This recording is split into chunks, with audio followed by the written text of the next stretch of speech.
If my existence makes you uncomfortable or suffer, good, because I want to make it worse. Y'all, who is looking at her and saying, "Oh no, I'm suffering"? Like, the only way that could happen is if she sat on you. What is up, my fellas? So today we're looking at another body positive influencer, and she goes by the name of Jamie Weisberg. It might just be because I'm on a cut right now and I'm jealous of all the food these people are eating. But damn, I really got it out for the large people community right now. Now, Jamie's content mainly consists of regular girly things, like get ready with me's and whatnot. However, you might notice a slight twist that makes her content a little bit different from other ladies using Instagram and TikTok. Yeah. I want to point out again that I'm not just here to body shame her. As a proud member of the toxic like gay, black, and furry community, I'm all here for inclusiveness. The thing about inclusiveness though is that we can't just add anybody. Like, what if we had to include terrorists in our group to remain inclusive? Fucking Osama bin Laden just pulls up to the party. Like, what do y'all think is gonna happen then? My problem with the plus size movement is the glorification of obesity. Now, I'm no scientist or anything, but I'm pretty sure that if you're 200 plus pounds over the average weight, you probably won't live as long. Now, upon doing some of my own innovative research, I found out that Jamie is recovering from something called bulimia. When I first heard of bulimia, I don't know why, but it kind of sounded like a map for Balloons TD5. Maybe it's just the smoothness in my brain kicking in, but bulimia, an eating disorder characterized by regular, often secretive bouts of overeating, followed by self-induced vomiting or purging, strict dieting, or extreme exercise. I don't mean to be that guy, but just taking an educated guess, I don't think extreme exercise was her problem. Associated with persistent and excessive concern with body weight. I get it though, this is obviously a real thing and definitely something that you don't really want to be doing 24/7, like duh. It's actually good on her for overcoming this disorder. Also, apparently she's been through some abusive relationships and PTSD. She drops it like a fun fact in her videos. I couldn't find anything else elaborating on these things that she's been through, but what I'm focusing on is gonna be just the plus size stuff for this video. As someone who's never been touched in the dingle wingle by his uncle or gotten into abusive relationship, yeah, because I was the one beating my girlfriend, I feel like I'm not the best representation to be talking about all this stuff. So honestly, I don't know too much about it, so we're just gonna shove it off to the side. What I can talk about though is being big as hell. A few years back, I was roughly 20-30 pounds overweight, and honestly, it was just from all the instant noodles I ate. Like, how can y'all not tell me that this is just the equivalent to crack? Woke up around 10:30, can't believe I'm late again. Grab my jeans off the floor, then I hit the door. Just the same old same.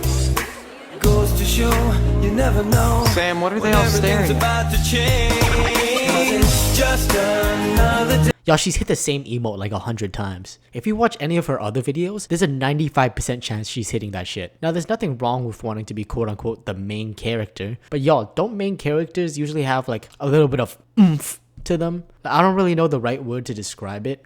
I'm trying to think of like the word substance, I guess, but now I just sound old and wrinkly. What I'm getting at here is that she doesn't really do much as an influencer. Let's take me for example. By no means am I a main character, but as a creator, I make videos talking about a variety of things. I give my opinions on a large range of topics, and I tell poo-poo and pee-pee jokes in front of my audience. And also I have a mild case of autism. Whereas what I've seen from Jamie's content, and correct me if I'm wrong, but all she does is be built like Kingpin, hit that devious emote, and smile into the camera. Now, it's a damn good smile, I won't lie. You got a damn good smile, girl, but like, that's it. You have to be thin, but not too thin. And you can never say you want to be thin. You have to say you want to be healthy. Now, this is kind of the whole point of the plus size movement. The fact that they want to make the point in which obesity should be accepted, and that all of us not massive people have a strong hatred for our larger counterparts. I'm pretty sure I'm speaking for most people, but I don't think we hate obese people. Like, I'm not out here on the streets with a fucking sign and a pitchfork being like, "Down with the bigs!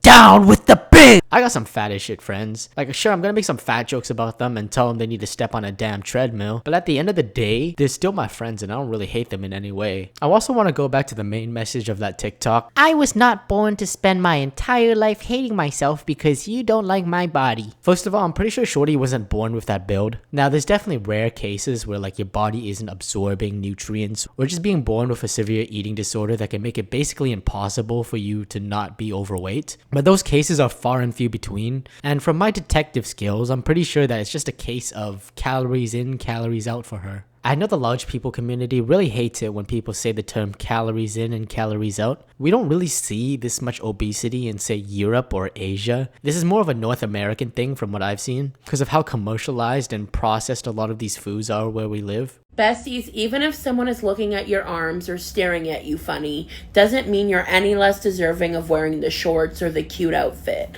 Now get out there. And I'm bad like the Barbie. I'm a doll, but I still wanna party. Pink felt like I'm ready to bend. I'm a 10, so I pull in a Ken. Damn, Ice Spice looking kinda different. Don't stop if anyone's giving you funny looks. Just wear what you're trying to wear. Finna pull up to a kindergarten wearing a thong. But in all seriousness, her message does really serve a good point. I sound like a broken record at this point, but once again, my only problem with this kind of promotion is that obesity literally fucking kills you faster. As much as I want to keep on making shitty fat jokes towards this girl, I think it'd be a better idea if we took a step back and kind of looked at the bigger picture. So I was looking for some absurd plus size rants on Reddit and whatnot, and unfortunately most of them were actually pretty basic and had the same kind of message. I guess the obese meta has already been established because all of them are using the exact same damn lines. 95% of them consist of feeling underappreciated, ugly, discriminated against, as well as the occasional eating disorder, and claiming that it is 100% impossible for them to lose weight. Like I yapped about earlier, eating disorders are obviously a real thing, but they do vary quite a lot in severity. Taking another educated guess here, not all people who are incredibly large have an eating disorder. Like, I don't know how else to put it. But for majority of people, losing and gaining weight is as simple as calories in, calories out. Unless your body is doing fucking Jackie Chan kung fu moves around the nutrients, which I'm no specialist on, but I'm pretty sure it's not common. Weight loss isn't something to really be overcomplicated is what I'm trying to say. I also kind of like to talk about what drew my attention to the plus size movement. The biggest example in the plus size movement that's been hanking my Schrader is the protesting for extra seats on planes. I realized planes were not made for people like me at a very early age. I actually flew by myself for the first time when I was 12 years old, and I actually realized that I was too fat to fit in the seatbelt. Can you talk us through your experiences of being on a plane? I've had people refuse to sit next to me. I've had people verbally tell me that they are disgusted by my body. They don't want me spilling into their seat. They'll make me feel uncomfortable or my partner feel uncomfortable. Just how emotional has this been for you? Flying and traveling as a fat person comes with a lot of emotional toll that it takes on you. The preparation for getting yourself mentally prepared. Y'all, she hitting the same damn emote, bro. There's gotta be like a default setting once you get past a certain weight limit. They got fucking 300 pounds you prestige and unlock this emote. To probably face discrimination at some point during your journey, it's very daunting, and it can sometimes make it so that a lot of people don't want to travel. So why do you think you should not have to pay for an extra seat and the airline should do so on your behalf? I wish that the people who think that fat people should pay for an extra seat realize that, traveling in a larger body is already stressful enough. And being fat is not a choice as much as people want to portray being fat as a choice. If that was the case, millions of people would choose not to be fat because we experience discrimination every day. So she's basically saying that millions of people would choose not to be fat if being fat was a choice. Yeah, like I'm pretty sure a majority of people would click a button to become skinny if it was given to them. The thing is that the button is up a mountain that you gotta climb, and most people don't want to climb that mountain. What I'm saying is that yes, those built like Alexa golems from Clash Royale do have a choice when it comes to losing weight. It's just a journey that most people don't want to do. Like when I wanted to lose weight a few years ago, I didn't just snap my fingers and lose 30 pounds. I had to work for that. As King Von and Tay-K once said, the best things in life are not easy. We need to have seats that have more room. We need to have more width to the seats. Yo, I thought mitosis was happening for a second. My body is not the problem. The system is. Body equality. Yeah, I get to a point where I don't want to even give my thoughts anymore. Some of these plus size people gotta be just rage baiting for clout, bro. I'm not talking about Mrs. Mitosis here because she seems really passionate about her craft, but there's no way that all of these people are genuine. Take like Nikado Avocado for example. He was definitely faking the plus size narrative for a long ass time.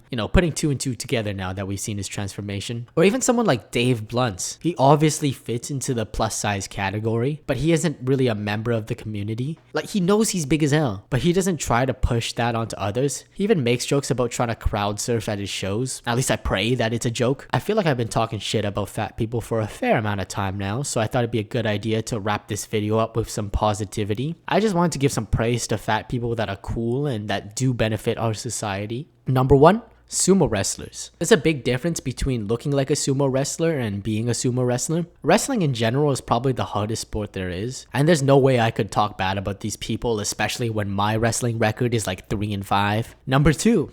Lizzo. Actually, I was a Lizzo hater for the longest time, and the only reason I hated her was because she's fat and others hated on her for the same reason. If you actually watch any of her content, she's low-key kind of funny. I don't mean to seem like one of those iPad kids, but when she did that stream with Kai Cenat, it really opened my small Asian eyes on how Lizzo's kind of been underappreciated. Number 3.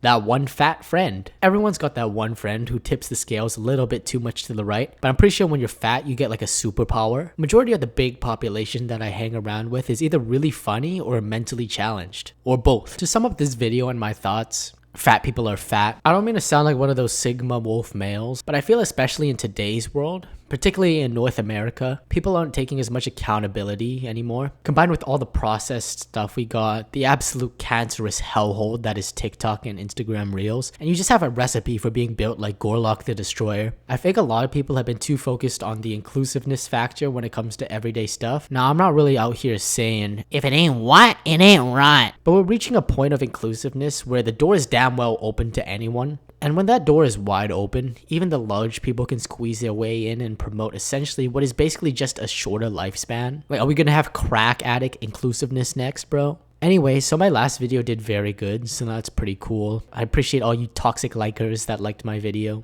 Yo, what should I even call you guys, by the way? Like my fan base. I know Logan Paul has the Low Gang. iDubbbz used to call his people racial slurs. What should I do, man? Leave some of your innovative ideas in the comments and maybe I'll choose one of them in the next video. Remember to watch your calories so that you don't look like Jabba the Hutt. And remember, a toxic like video a day keeps all the bitches away.